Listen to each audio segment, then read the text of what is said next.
Ellen White had no use for what she called sour piety. She didn't think that a long face properly represented the Adventist religion. She thought we should be the happiest people on earth. One time her oldest granddaughter, Ella, was upset about something. And her grandmother said to her, "Ella May, if you could think of a person that had no money, no friends, and was dying of an incurable disease, yet the plan of salvation and the hope of a glorious future should keep that person singing from morning to night."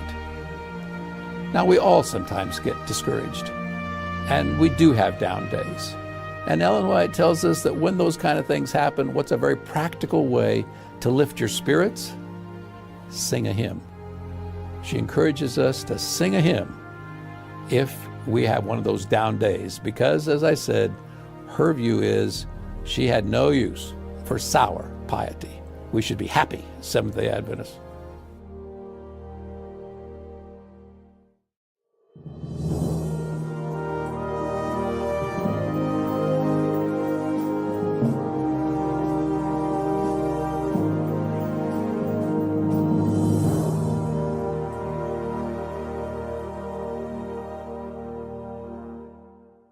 On November 3, 1890, Ellen White was given a very significant vision.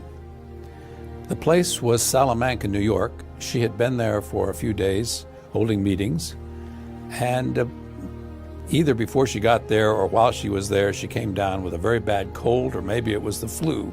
Anyway, she was very ill. And when she got home that Monday night, November 3, got back to her room where she was staying, she thought she could not go on. She was scheduled to make a number of other appointments, meet a number of other appointments. She just felt she couldn't. She was too sick. But she prayed, and God strengthened her, and during that night, he gave her this significant vision.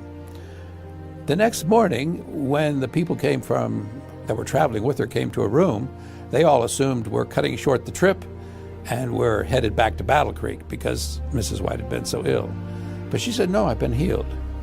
And besides," she said, "I want to tell you about this prophetic dream, this vision that I had last night." But she couldn't remember it.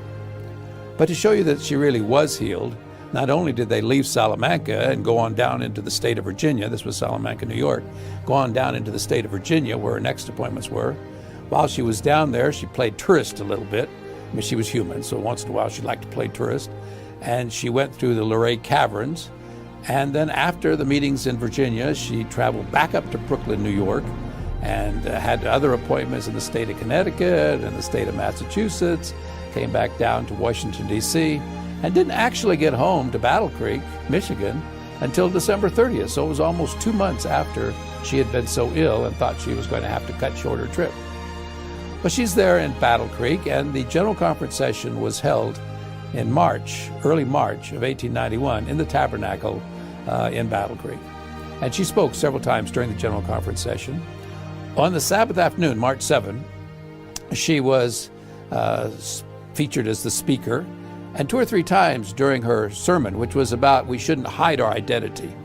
She was urging us to let people know who we are and not to try to keep it from them that we're Seventh-day Adventists. 2 or 3 times during that talk, she said, several weeks ago, or when I was in Salamanca, some way she was trying to refer back to this vision, this prophetic dream that God had given her, but she could never remember it. And one person that was there wrote later that after 3 or 4 times of trying to recall it, she seemed frustrated with herself and said, "Well, I'll have more to say about that later." It was like, I'm really disgusted with myself that I can't remember that vision.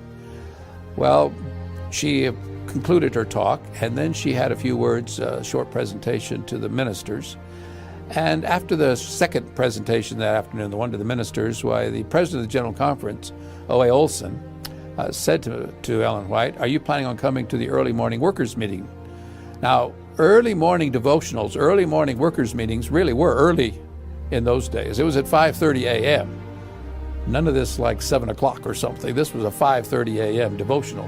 She said, "No," she said, "I think I've spoken several times. I think I'll sleep in tomorrow." So everybody knew Ellen White was not coming to that early morning workers meeting. Well, the next morning, her son, W.C. White, who had a house not about half a block or block from where his mother was staying, he was walking to the tabernacle and walked by the place where Mrs. White was staying. And he had a couple of ministers with him, and he noticed the light was on in his mother's room. And he thought, well, maybe mother's ill. I better go find out, check on her. So he went up, knocked on her door. There she was, all dressed, ready to go. She said the angel had awakened her about 3 that morning and that she should go to the meeting. So when they got to the tabernacle, just another block or 2 from where she was staying, they got to the tabernacle while the ministers were just getting up from prayer. And Elder Olson, the president, looked over and saw Mrs. White and her son and these 2 other ministers come in, and he's very startled because the last word he'd had from her the night before was, "I'm not coming." So he looks at her and he says, "Do you have something for us?" "Yes," she said, "I do. Indeed, I do." And she began to talk about a meeting that she had seen in vision.